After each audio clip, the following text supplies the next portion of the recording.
क्या हुआ? ये मैंने बनाया। ये तुमने बनाया? जी हाँ, ये मैंने बनाया। ये मेरी माँ और ये मेरे पापा। बहुत बढ़िया। लेकिन तुमने इस फोटो में अपने माँ बाप के आंखें, नाक, मुंह ये सब क्यों नहीं बनाया? मुझे अपने माँ बाप का चेहरा याद नहीं।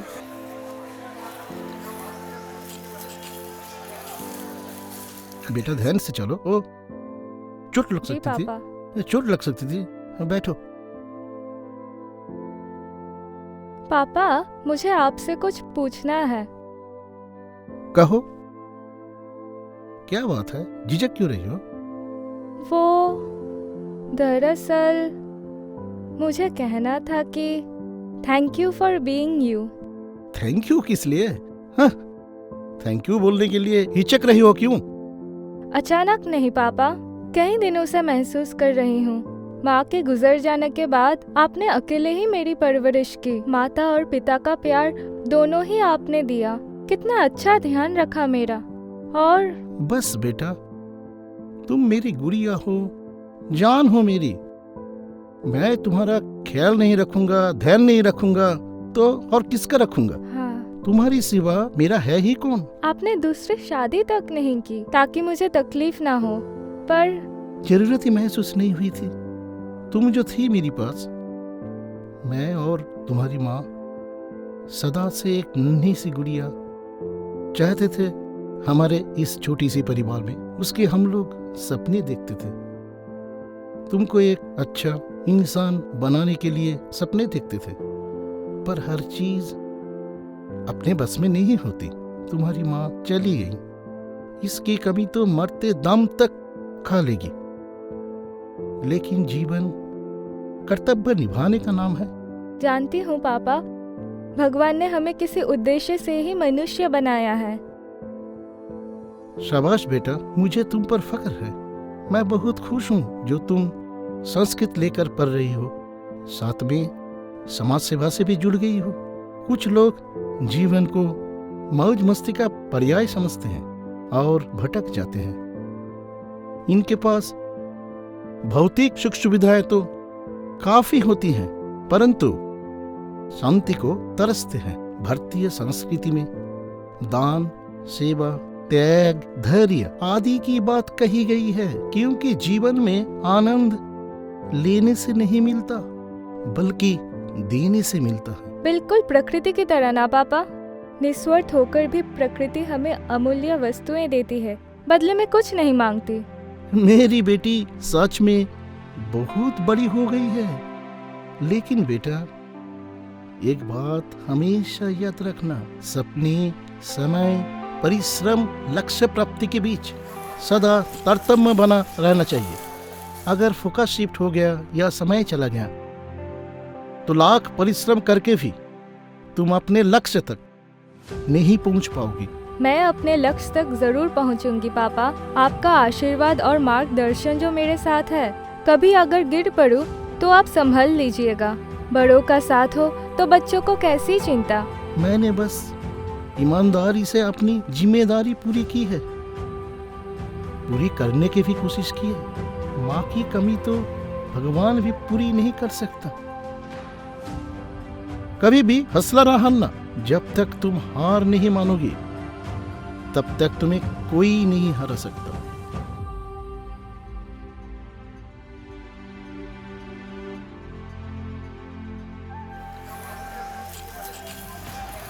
निधि भाभी, निधि भाभी, हाँ,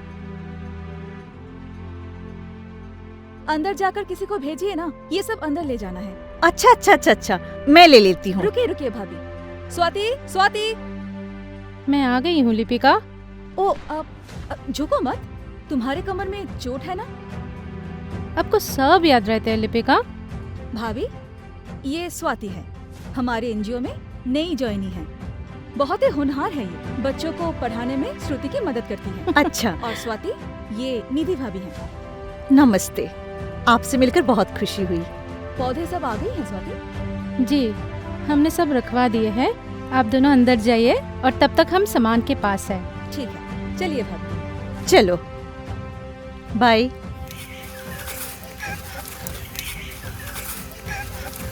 अरे बस भी करो तुम सब, बहुत हुई उछल कूद। आज हम सब ऐसा कुछ करने वाले हैं यहाँ। क्या करने वाले हैं लिपिका दीदी? आज हम ऐसा कुछ करेंगे जिससे सिर्फ हमें नहीं, पूरे पर्यावरण को फायदा मिलने वाला है। अच्छा बताओ, जीने के लिए सबसे जरूरी क्या है? जीने के लिए खाना जरूरी है। सो तो है, इसीलिए तो आज हमारे जो कार्यक्रम है वो खत्म हो जाने के बाद हम सब साथ मिलके खाना खाएंगे। ये आज तुम सब के लिए बहुत ही स्वादिष्ट खाना बनाई है हमारी प्यारी भाभी निधि ने। Thank you madam.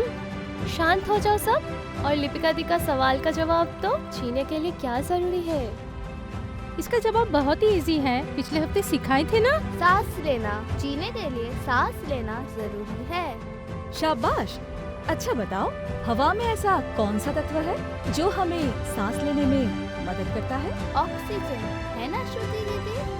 बिल्कुल सही। और ये ऑक्सीजन का सबसे बड़ा प्राकृतिक सोर्स क्या है?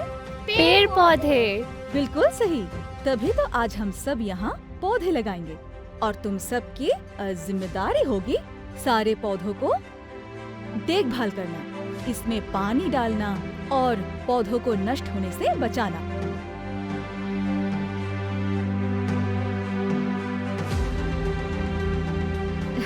Thanks for everything. कैसे ना आती बुआ, आप इतना अच्छा काम कर रही है। थैंक यू तो मुझे आपको बोलना चाहिए।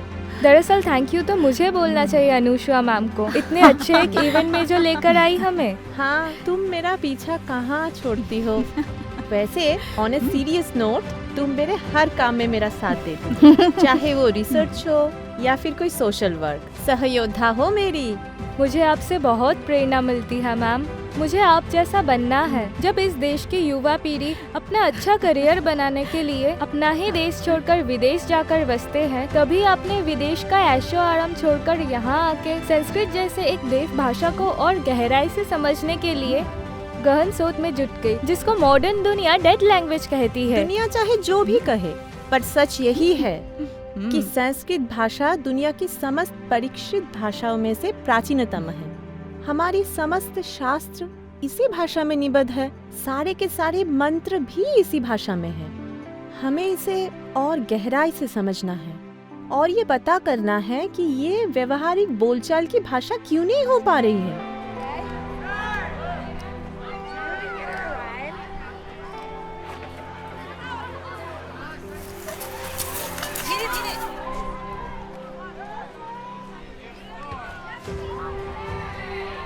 लिपिका दीदी, पौधे लगाने हो गए हैं, हम हाथ पैर भी धो लिए हैं। अभी बहुत जोर से भूख लग रही है, अब खाना खाएंगे ना? बिल्कुल, अब सब लोग खाना खाएंगे।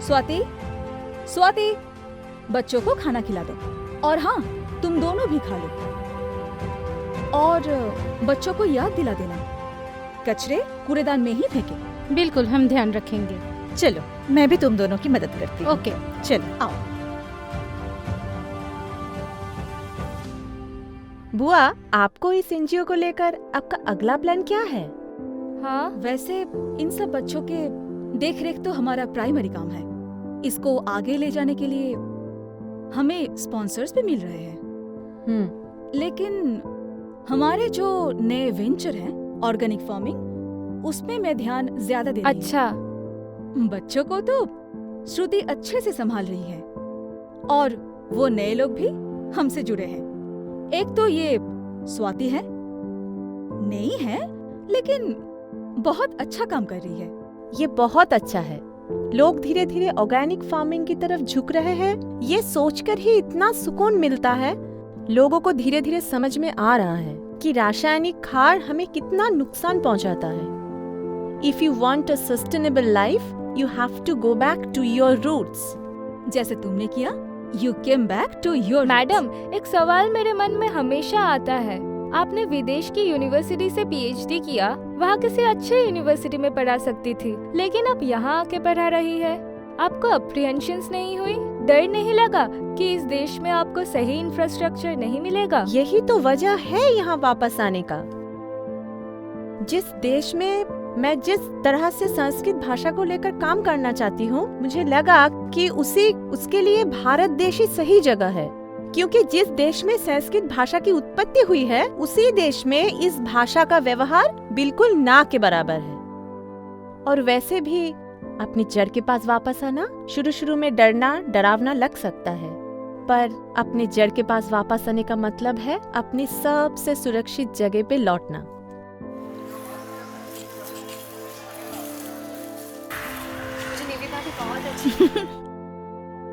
भाभी है ही ऐसी, सबको झट से अच्छी लग जाती है, दिल से जो जुड़ती है सबसे। अच्छा, बहुत हुआ। अब इतना भी तार के झाड़ पे मत चढ़ो। श्रुति, क्या हुआ तुमको? क्या सोच रही हो? माँ का प्यार मुझे आज तक कभी नहीं मिला। मुझे पता भी नहीं कैसा होता है वो, लेकिन आज जब निवी भाभी सबको प्यार से खाना खिला रही थी, मुझे लगा शायद ऐसे ही एक माँ अपने बच्चों को खाना खिलाती होगी। सच में भाभी, इतना प्यार से आज तक मुझे किसी ने खाना नहीं खिलाया, और इतना स्वादिष्ट खाना। आप दोनों ने खाना खाया? हाँ खाया। इतना अच्छा खाना बनाती है भाभी। हम तो हर रोज लिपिका के लंच बॉक्स से आपका बना हुआ खाना कुछ ना कुछ खा ही लेते हैं। आप में सुपर शेफ के हुनर है। वैसे आपने कभी अपने कुकिंग को कमर्शियल लेवल तक ले जाने के लिए सोचा नहीं? मेरे पास समय कहाँ है? घर में इतने लोग हैं, सबकी जरूरतें अलग, पसंद नापसंद सब अलग, और परिवार ही मेरे लिए मेरी प्रायोरिटी है। घर वालों के लिए खाना बनाकर मैं बहुत खुश हूँ, और उनकी आंखों की चमक, मुस्कान, उनकी आंखों की तृप्ति मेरा सर्वोत्तम पुरस्कार है। वैसे तुम सब एक दिन आ जाओ घर पर खाना खाने। जी हाँ, हम तो फुदकते फुदकते आ जाएंगे। लेकिन चाची, आप एक बात बताइए, ये घर के बारे में सोचते सोचते आपको कभी ऐसा नहीं लगा कि आप अपने लिए भी कुछ कर सकती है, अपने हुनर को निखार सकती है? हम औरतें अपने लिए नहीं सोचेंगे तो और कौन सोचेगा? लेकिन मैं तो ऐसा सोचती ही नहीं हूँ। मेरे लिए परिवार के लोगों के बीच में रहना ही खुशी की बात है, और मुझे असली खुशी वही मिलती है। पता है, परिवार को हमेशा देखभाल की जरूरत होती है, उसकी रक्षा करनी पड़ती है। घर गृहस्थी का धागा अगर कहीं ढीला पड़ जाए तो उसे तुरंत सील देना पड़ता है, ताकि फिर से उसे मजबूती मिले। तुम लोग कहती हो ना 24/7 जॉब, सच पूछो तो ये 24/7 जॉब ही है। जिसे पूरी निष्ठा, ईमानदारी, शिद्दत से न निभाओ तो परिवार कभी भी टूट सकता है। परिवार के हर सदस्य अलग होते हैं, उनका व्यक्तित्व अलग, सोच विचार अलग, अनुभूति अलग, संप्रेषण शैली अलग। यह परिवार रूपी वाटिका के हर सदस्य अलग अलग पुष्प की तरह होते हैं, जिन्हें एक धागे में पिरोकर माला बनाना कोई सहज काम नहीं होता। अनुसुआ, ये जो तुम वापस लौट के अपनी जड़ की तरफ आई हो ना, ये सिर्फ तभी मुमकिन हुआ है जब हम लोगों ने एक साथ परिवार को बांधे रखा है, उसकी नींव, उसकी जड़ों को हिलने नहीं दी। आज हम बच्चों को सिखा रहे थे ना कैसे हर रोज पौधों में पानी डालना चाहिए, उसकी रक्षा करनी चाहिए, पशु पक्षी इंसान से उसे बचाना चाहिए। पता है, परिवार को भी बिल्कुल इसी तरह देखभाल और रक्षा की जरूरत होती है। एक इंसान भी ताकि नाखुश ना हो, तभी चलकर परिवार फलता फूलता है और एक आदर्श संयुक्त परिवार बन पाता है। समझी? और हमारे परिवार का आदर्श है एकात्मता। हाँ, हम बिल्कुल सहमत हैं। तो ये होता है परिवार, हम तो कभी जान ही नहीं पाए। जब भी समय और मौका मिले हमारे घर पर आ जाना। हमारा परिवार ही तुम्हारा परिवार है, याद रखना। और तुम भी, आज से हमारा परिवार ही तुम्हारा परिवार है, भूलना नहीं। Excuse me ma'am, I have to take this call. Hello, क्यों बार बार मुझे परेशान कर रहे हो? बोल दिया ना एक बार, समझ नहीं आता तुमको? अरे क्या? नहीं छोड़ो, आगे से मुझे तंग मत करना, रखो अब। अरे पीछे ही पड़ गया ये कमीना।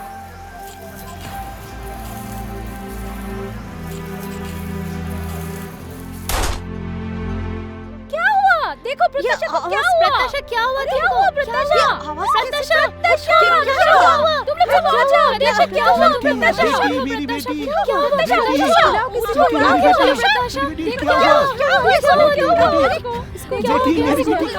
पुलिस को बुलाओ। क्या हुआ? प्रत्युषा, उठो। प्रत्युषा, आंखें खोलो। प्रत्युषा, प्रत्युषा, क्या उठो। हो गया अचानक? प्रत्युषा, उठो, आंखें खोलो। उठो, देखो क्या ना, हुआ, देखो। प्रत्युषा? हम लोग सब इसके हैं। नब्ज चेक क्या करो हुआ एक बार। तुम्हारा? चलो देखो। देखो ना। प्रत्युषा को गोली लगी। किसने मारा? क्यों मारा? बहुत सारे सवाल आपके सामने हैं और इन सवालों का जवाब चाहिए तो आइए देखिए हमारा अगला एपिसोड बहुत जल्दी आने वाला है, परिवार द उत्तराखंड।